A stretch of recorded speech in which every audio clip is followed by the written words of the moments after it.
Boa noite a todos, sejam todos bem-vindos. E vocês que nos assistem também pelas redes sociais, vou dar aqui uns avisos da nossa casa. Quem estiver com o celular, por favor, colocar o celular no modo silencioso, para que não possa atrapalhar a nossa evangelioterapia de hoje. Nós recebemos doações voluntárias para a sustentabilidade da nossa casa. Se você também quiser se tornar um sócio contribuinte efetivo da nossa casa, você pode estar obtendo informação lá na recepção. Esse mês, nós vamos entrar em recesso na nossa casa a partir do dia 19. E aí nós só retornaremos dia 7 de janeiro, que é uma quarta-feira. Aí o evangelho que estava sendo na segunda-feira vai passar a ser na quarta-feira agora. E as palestras continuam normalmente no sábado. E as pessoas que estão em tratamento, lembrar sempre de estar passando na recepção para marcar o xizinho do seu passe, para que a gente possa melhorar a nossa contabilidade dos passos das pessoas. Nós estamos tendo atendimento fraterno aos sábados e também nas segundas-feiras, que agora vai ser no caso na quarta-feira. A partir do ano que vem, a gente vai ter o atendimento fraterno. E a palestra de hoje é com a nossa irmã Graciane, e o tema é o capítulo 23, Não vim trazer a paz, mas a divisão. Então eu vou ler aqui um trecho do livro Minutos de Sabedoria de Torres Pastorino, de número 90. Procure descobrir o seu caminho na vida. Ninguém é responsável pelo nosso destino, a não ser nós mesmos. Nós é que temos de descobrir a estrada e segui-la com os nossos próprios pés. Desperte para a vida, para a verdadeira vida. E se deseja a felicidade, lembre-se, você é o único responsável por seu destino. Supere as dificuldades, vença os obstáculos e construa a sua vida. Então, após essa mensagem, que assim desejar, vamos fechar nossos olhos, vamos rogar ao Mestre Jesus e a todos os espíritos amigos que acompanham esses trabalhos da nossa casa de evangelioterapia e todos esses tratamentos espirituais que nos acolhem, nos consolam e consolam principalmente aqueles espíritos sofridos que são trazidos por nós, que eles possam receber o remédio, o consolo e o amparo por todos os amigos espirituais dessa casa, que eles possam ser transferidos para as enfermarias do alto, onde receberão o acalento e a paz conforme suas necessidades. Mestre Jesus, nos ilumine também nossa irmã Graciane, para que ela possa proferir o Evangelho de hoje e que suas palavras possam servir de medicamento para a nossa mente, para o nosso coração e principalmente para o nosso espírito. Mestre Jesus, nos proteja e nos guarde, hoje e sempre. Que assim seja, graças a Deus.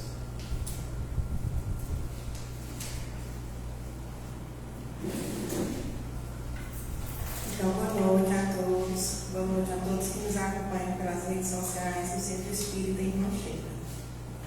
Como o Estácio já apresentou no nosso Evangelho de hoje, tem como tema: não vim trazer a paz, mas a divisão. Então, por esse tema, a gente já se questiona: de quem é essa fala?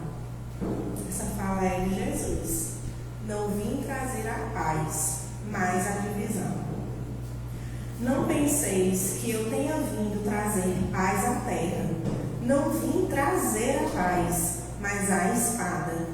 Porquanto vim separar de seu pai o filho, de sua mãe a filha, sogra, a nora.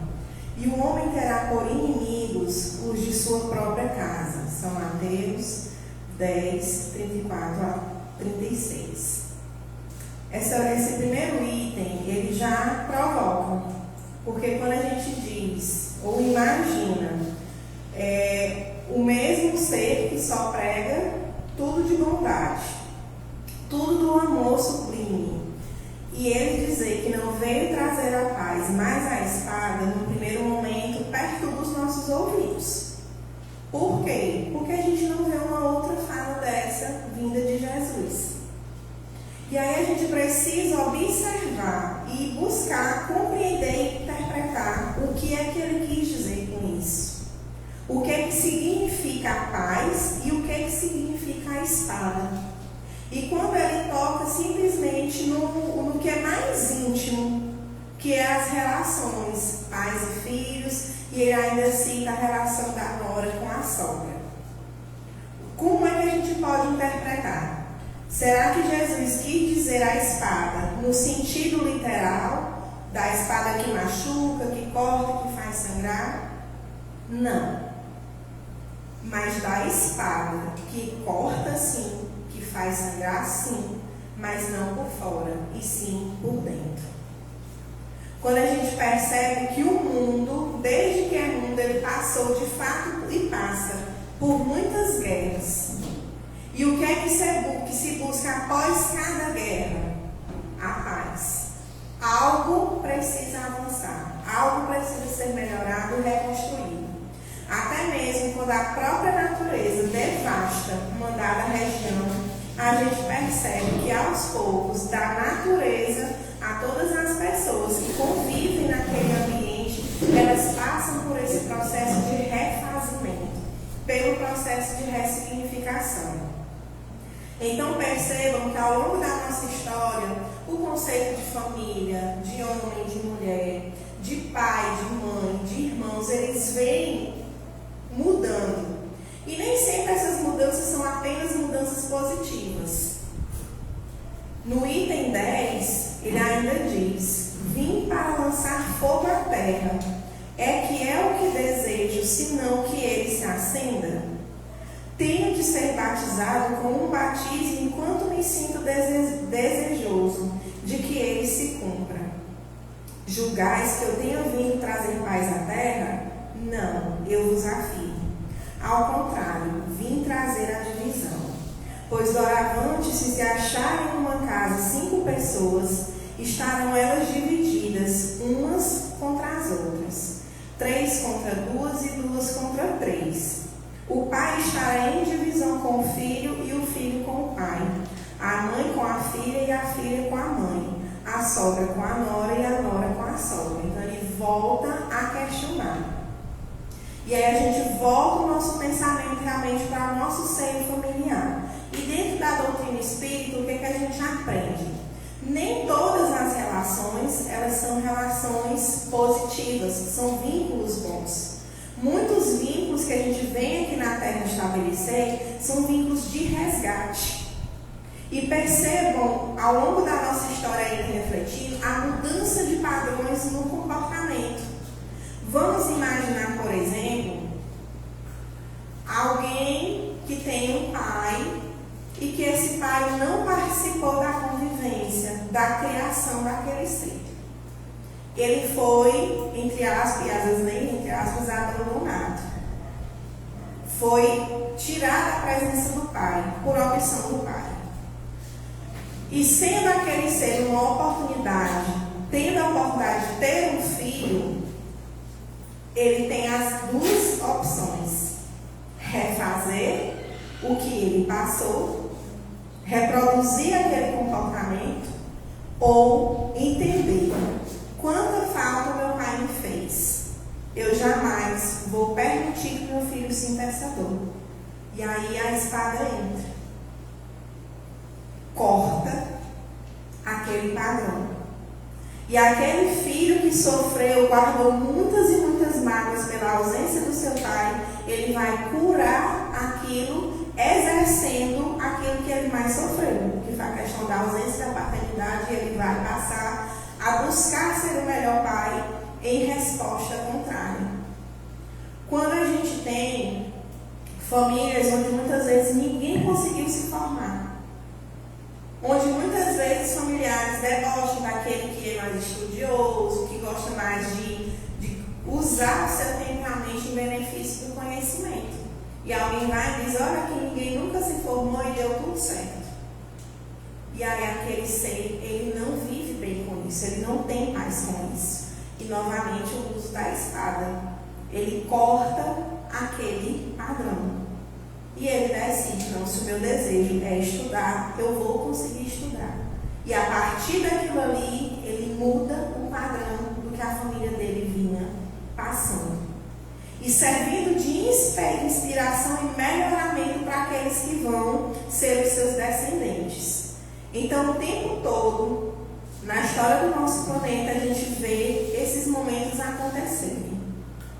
Quando a gente fala de paz, é muito importante a gente perceber que a paz, a paciência, ela não é algo externo. Se eu olhar para alguém e disser assim, eita, mas a Mica hoje me tirou a paciência. A Mica não me fez mais do que me dar a chance de eu dizer que eu perdi aquilo que eu já não tinha.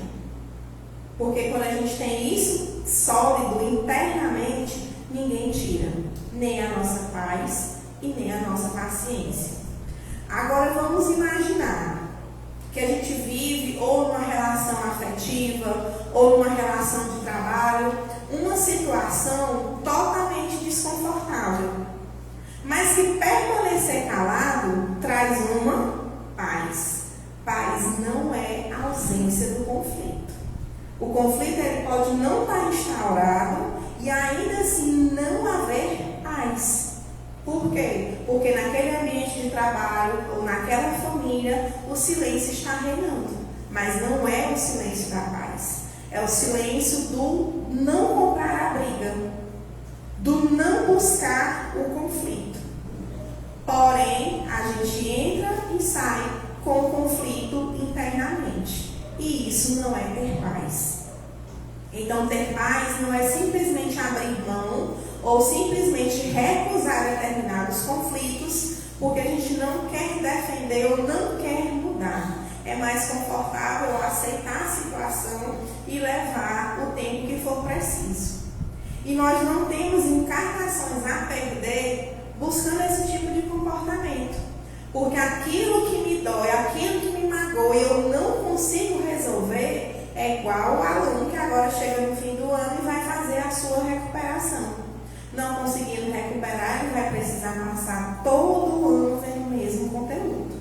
Da mesma forma, seguem as nossas encarnações. Aqueles familiares, aquelas pessoas que a vida coloca para a gente como um objeto de conflito, eles têm um papel muito importante na nossa vida.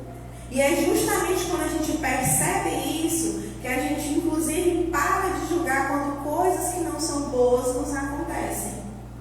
Desde um pequeno infortúnio a um problema bem mais grave que leva tempo para ser sarado. Se a gente observar até o nosso próprio corpo, o que é a doença? É quando o nosso corpo ele entra em conflito.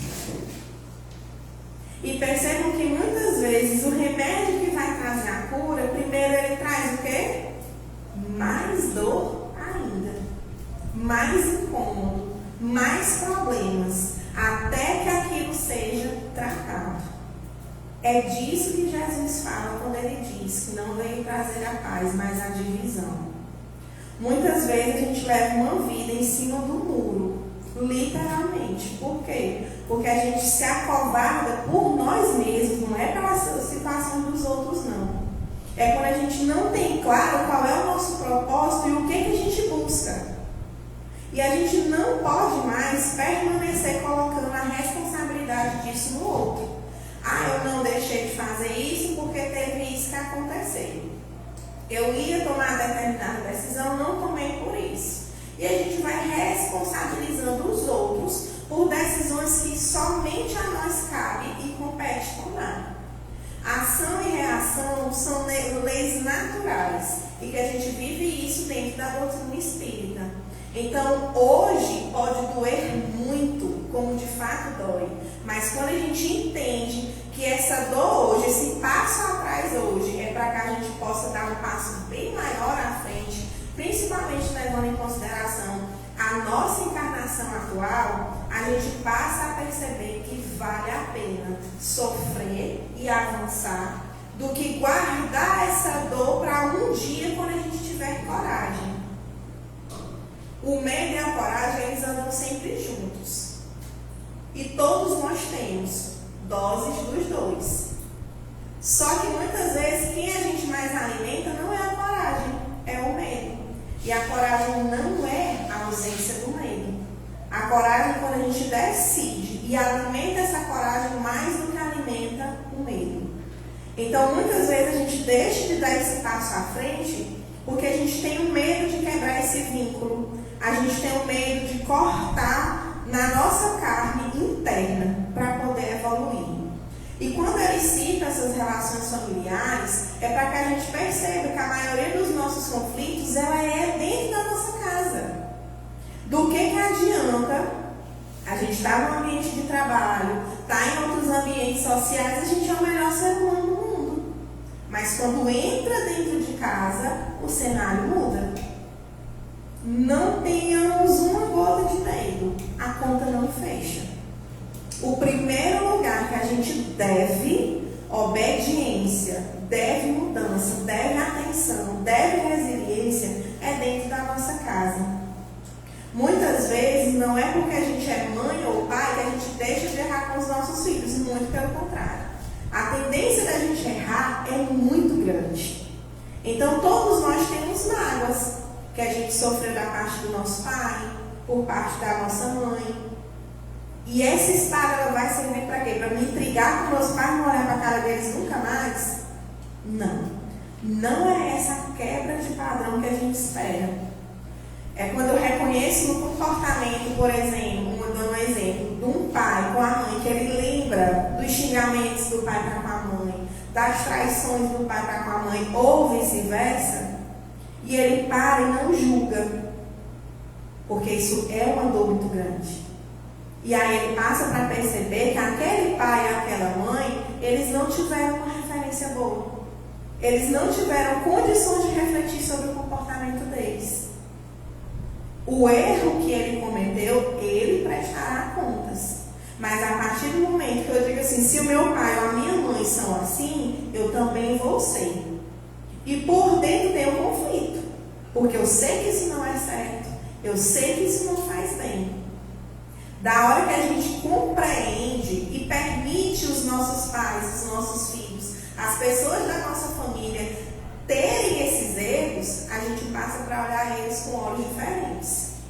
Aquilo que era uma dor insuportável, aos poucos a gente aprende a conviver com aquilo. E aí a gente reflete que muitas vezes aquele pai, aquela mãe, aquele nosso familiar que tanto nos magoou, de repente eles não tiveram outra opção. Ou se tiveram uma opção, eles não souberam ou não conseguiram usar a espada que Jesus nos aponta. Porque corrigir um erro nos outros é fácil. É muito fácil eu olhar bem aqui e dizer, Sandra, você está errada. Você fez isso errado, fez isso errado, fez isso errado. Quem corrige chega, vai com sangue no olho para corrigir. E a gente se constrange quando a gente é corrigido dessa forma. Agora você imagina quando eu boto a cabeça no travesseiro e aí eu vou refletir. Eu fiz isso errado, eu fiz isso errado e eu fiz isso errado. O que é que dói mais? Ser repreendido pelo outro ou pela nossa consciência? A consciência é mais dolorosa. E o pior de tudo, ninguém sabe e ninguém vê. Eu sei e eu vejo. Isso tortura mais. O nosso julgamento para conosco ele é muito mais doloroso do que o julgamento de quem está alheio à situação. Então a gente acorda e vamos lá, errei por isso, justificando. Mas quando a gente deita novamente no travesseiro, a gente imagina, não, isso não convence nem a mim, quanto mais aos outros. No item 11, será mesmo possível que Jesus, a personificação da doçura e da bondade, Jesus, que não cessou de pregar o amor ao próximo, haja dito: não vim trazer a paz, mas a espada. Vim separar do pai o filho, do esposo a esposa. Vim lançar fogo à terra e tenho pressa que ela se acenda. Não estarão essas palavras em contradição flagrante com seus ensinos? Não haverá blasfêmias em lhe atribuírem a linguagem de um conquistador sanguinário e devastador? Não há blasfêmia, nem contradição nessas palavras, pois foi mesmo ele quem as pronunciou, e elas dão testemunho de sua alta sabedoria. Apenas um pouco equívoca, a forma não lhe exprime com exatidão o pensamento, o que lhe deu lugar que se enganassem relativamente ao verdadeiro sentido delas. Tomadas à letra, tenderiam a transformar a sua missão, toda de paz, noutra de perturbação e discórdia. Consequência absurda que o bom senso repele, porquanto Jesus não podia desmentir-se. Eu acredito que agora, quando eu repeti essas falas, ela já soou diferente do que quando eu falei a primeira vez. Porque na nossa cultura, a gente já associa esses termos da faca, do atear-fogo, da espada, a cenas realmente de violência. Mas a gente não imagina muitas vezes que isso são comportamentos nossos que precisam ser tomados e são tão dolorosos quanto o exemplo figurado que é usado nesses itens. Quando a gente imagina que nós temos uma missão que ela não é alheia à nossa vida, ela está o tempo todo nos acompanhando. É igual o membro do Tiririca, que o Tiririca disse que ia não sei para onde, mas quando ele ia, ele estava lá. Pois é exatamente a nossa consciência. Para onde a gente vai, ela vai estar junto. E quando a gente fala da espiritualidade, nós precisamos ter essa consciência que nós não estamos sozinhos em nenhum momento da nossa vida. E que aproximar os nossos anjos e espíritos benfeitores ou afastar deles tem muita relação com essa consciência. Tem muita relação com aqueles conflitos que a gente precisa comprar, não na ideia da confusão ou da briga, mas do amadurecimento das nossas emoções. De perceber em que lugares, em que situações da nossa família a gente precisa reconhecer isso. E lembrando que o silêncio provocado para não haver conflito nunca foi e não é sinônimo de paz.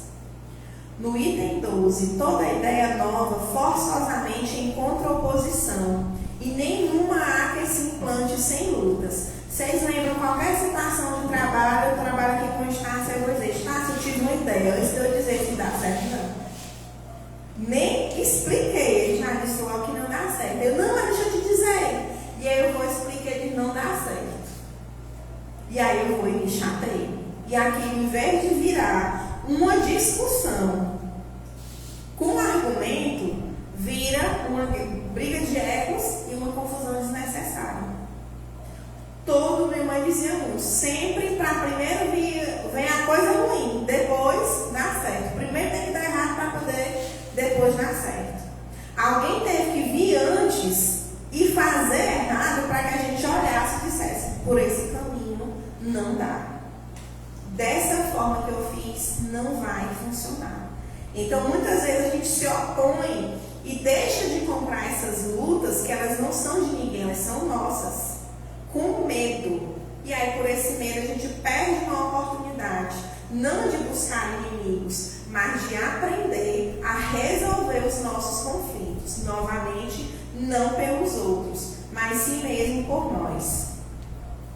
Assim, pois, à medida da importância e dos resultados de uma ideia nova, se encontra na emoção que seu aparecimento causa, na violência que a sua oposição provoca, bem como no grau de persistência da ira de seus adversários. Aí, no mesmo exemplo que eu dei, eu consigo conversar com outras pessoas que elas dão a oportunidade que eu faça aquela ideia que o Estácio disse que não ia dar certo. E quando eu executo, dá certo. Aí o que eu faço? Eu volto lá, beleza, eu fiz, deu certo. Não é o nosso comportamento? A gente coloca tudo a perder mais uma vez. Porque quando a gente consegue, por oposição ou por trazer ideias novas, alcançar resultados melhores, a nossa humildade ela precisa ser persistente e estar presente. Porque se eu faço algo novamente para ter o mérito dos homens, eu andei longe do propósito que aquela mudança traria. Então perceba que em tudo na nossa vida não é o que, é o como. Não é o que eu faço, é como eu faço. Não é como eu chamo a atenção. Não é o porquê eu chamo a atenção, mas como eu chamo a atenção. E qual é realmente o nosso propósito quando a gente busca uma mudança? Quando a gente busca mudar para agradar seja quem for, para caber em um determinado espaço ou para ser beneficiado dentro de alguma situação, não se preocupe, essa mudança ela não conta. Porque o que a nossa espiritualidade busca é a nossa evolução interna. Não nos preocupa a prestação de contas com as pessoas com quem a gente convive. Da mesma forma nos conflitos da nossa casa. Se eu faço uma coisa, Estácio é meu irmão, e eu vou e ajudo ele. Na primeira oportunidade, tu te lembra, Estácio, do dia que eu fiz isso quando tu precisou, eu estava, né? Joguei fora a minha chance de evolução. Porque se a gente muda, se comporta, ou ajusta o comportamento, buscando esse tipo de situação, a gente não entendeu ainda qual é o nosso propósito de vida. É de notar que o cristianismo surgiu quando o paganismo já entrara em declínio e se debatia contra suas luzes da razão. Ainda era praticado pro forma a crença, porém desaparecera.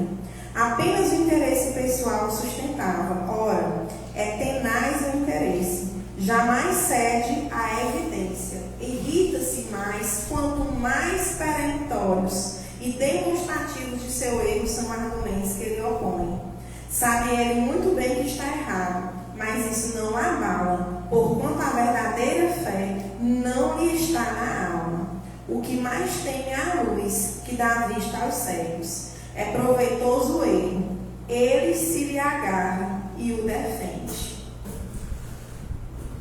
Eu acredito que todos nós, em alguma fase da nossa vida, e ela se retrata muito no período de adolescência, onde a mãe diz assim, não vai que isso não vai dar certo. Vai. E tem aquela teima, vai lá, dá errado, e a mãe só observa. E o filho, mesmo estando errado, ainda defende que deu tudo certo. Quando essa mãe tem a maturidade de perceber que esse comportamento ele é um comportamento de negação, porque, gente, é muito doloroso assumir um erro. Ainda mais quando a gente não tem maturidade emocional para lidar com isso.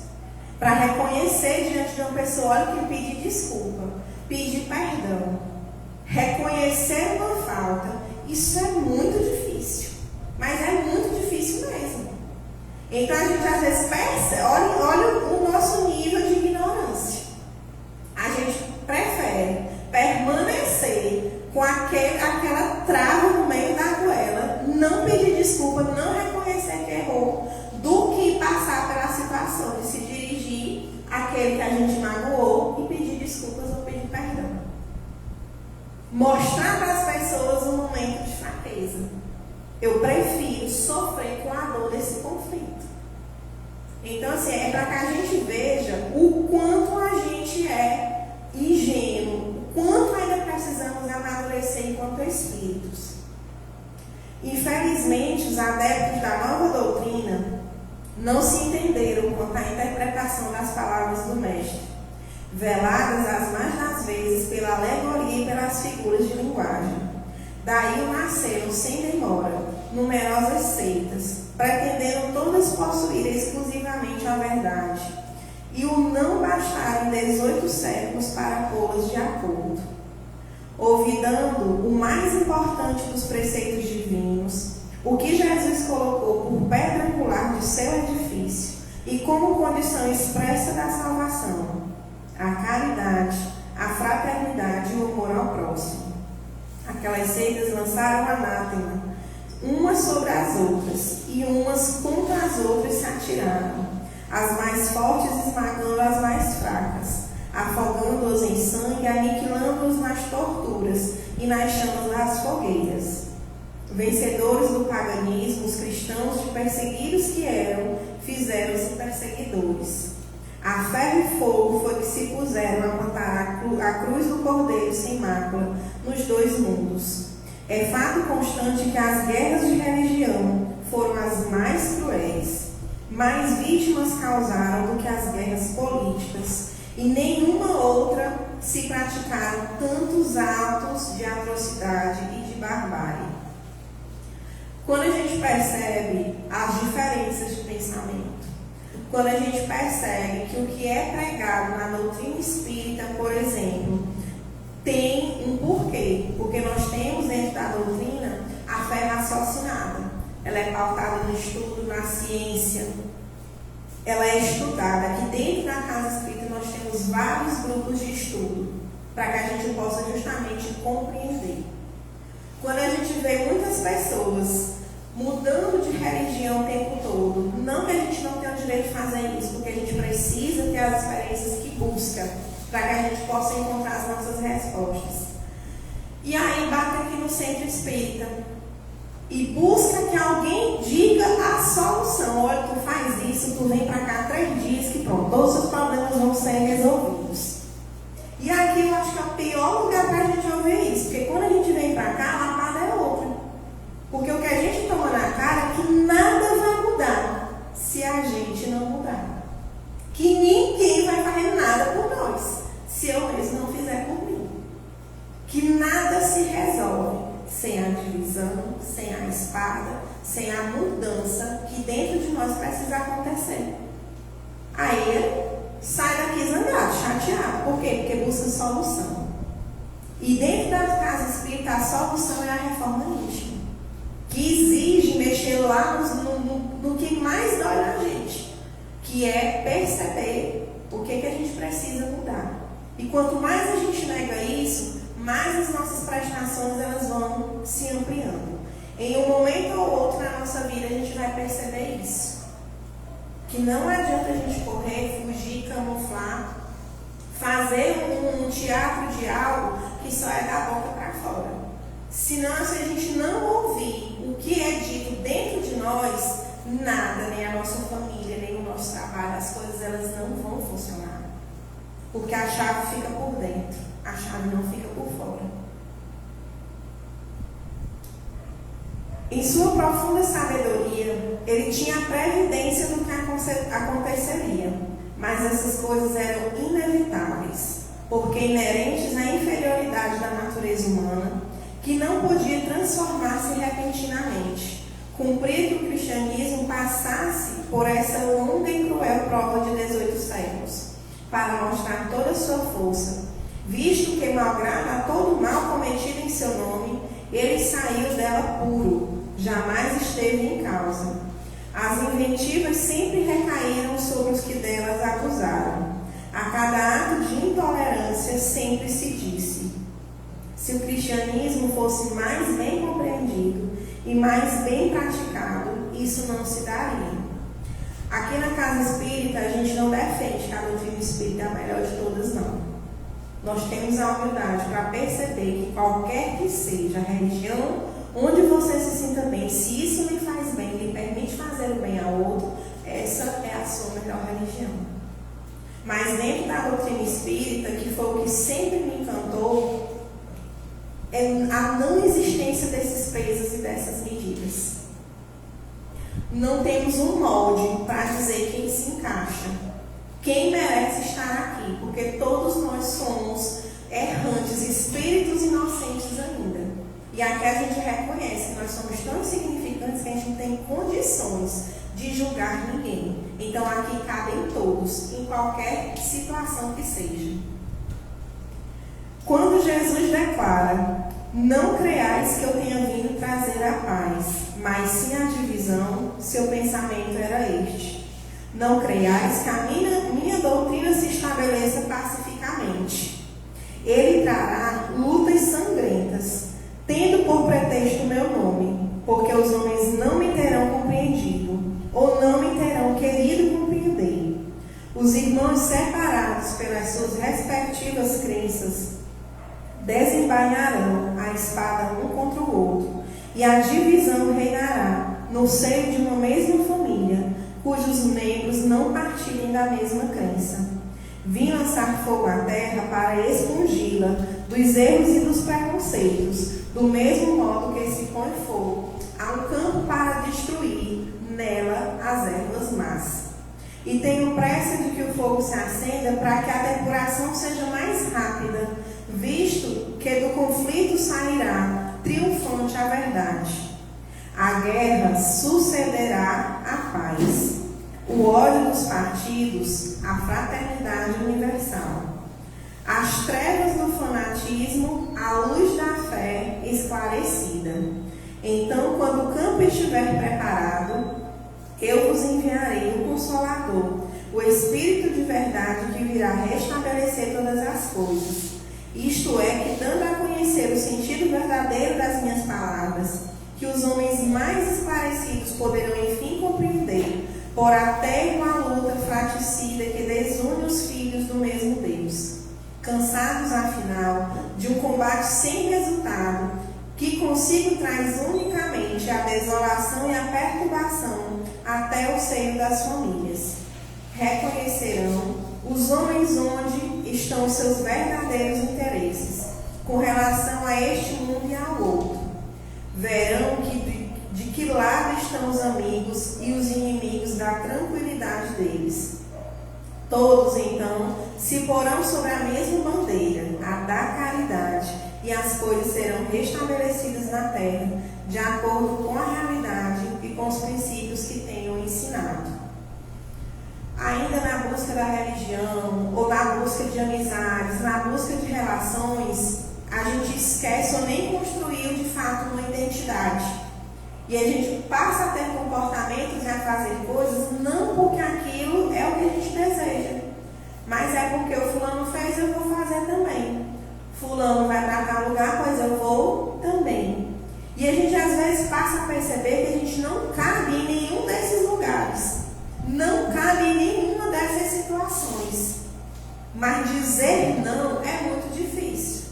Você imagina alguém que tem costume de beber, de se reunir com os amigos, e ele vai, bebe, vai para casa, fica mal, não se sente bem, e aquilo vira um ciclo. Não tem fim. Mas ele não consegue dizer não. Por quê? Porque quando ele disser não, aí o colega vai dizer, vai, não foi o que aconteceu, tu virou não sei o quê, e aí vem. Ele não vai suportar. Então aquele ciclo não se quebra, por quê? Porque eu não consigo me estabelecer qual é o propósito que eu busco na minha vida. E com a exemplo disso, várias outras coisas da nossa vida. Comportamentos que a gente repete, sem perceber por que repete. E mesmo não se sentindo bem, ou no dado lugar, ou numa dada situação. Então, tudo parte de uma autoanálise. Quando Jesus nos diz que das trevas vem a luz, quando ele diz que depois da guerra vem a paz, vamos perceber para além do que acontece fora. Que depois daquela noite de dor, onde a gente decide pela mudança, Deus vai permitir, vai nos amparar para que a gente sustente aquilo. Primeiro precisa a coragem. Se precisamos passar por uma grande tormenta, que passemos, sabendo que não vamos passar por isso só, e que a partir do momento que a gente decide por essa mudança, novamente, Deus envia os seus anjos benfeitores para permitir que a gente permaneça firme e forte. Mas a fé também é uma questão de decisão. Tem um vídeo que eu acho ele sempre muito emblemático, de uma criança, talvez uns 3, 4 aninhos, e o pai só diz assim para ela, pula. Olha, mas ela não pensa, ela só se joga. Aquilo ali é o que, minha gente? É fé, é confiar. Ela não pensou, porque ela sabe que o pai dela jamais deixaria ela cair. E aí se Deus disse assim, pula, a gente olha para o lado, é alto. E a gente vai questionar. É a primeira prova que a nossa fé ainda é muito fraca. E aí vocês pensem nessa criança, que quando ela acredita, ela se joga, ela não pensa, porque ela sabe que o pai dela está lá. E se um pai aqui, na terra, mortal, ignorante, cheio de falhas, não permitiria que a sua filha caísse, o que dirá o nosso Deus? O que dirá nosso irmão Jesus, que tem essa missão de fazer com possa evoluir. Essas palavras de Jesus devem, pois, entender-se como referência às cóleras que a sua doutrina provocaria, aos conflitos momentâneos a que ia dar causa, às lutas que teria de sustentar antes de se firmar, como aconteceu aos hebreus antes de entrarem na terra prometida, e não como decorrentes de um desígnio premeditado, de sua parte de semear a desordem e a confusão. O mal viria dos homens e não dele, que era como um médico que se apresenta para curar, mas cujos remédios provocam uma crise salutar, atacando os maus humores do doente. Aquilo que a gente conversou no início. Antes de vir a cura, a gente precisa lidar ali com os efeitos daquela medicação. Outra coisa importante para a gente já ir finalizando, imaginando o seguinte: mudar já não é fácil. E querer corrigir uma vida inteira, numa semana, no início logo, é muito inocente da nossa parte. Então a gente precisa perceber que se a dor é tão grande, a gente precisa também ter paciência conosco, entender que é um passo de cada vez. E que mesmo tentando acertar, a gente vai continuar errando. E no outro dia a gente tenta novamente.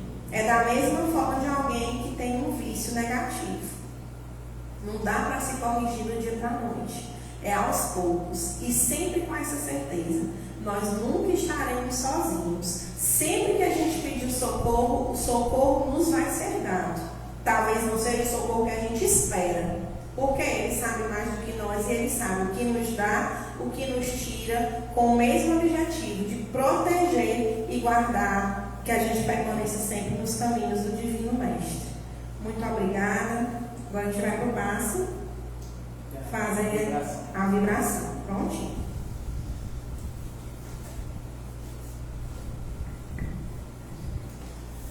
Então vamos agradecer a nossa irmã Graciane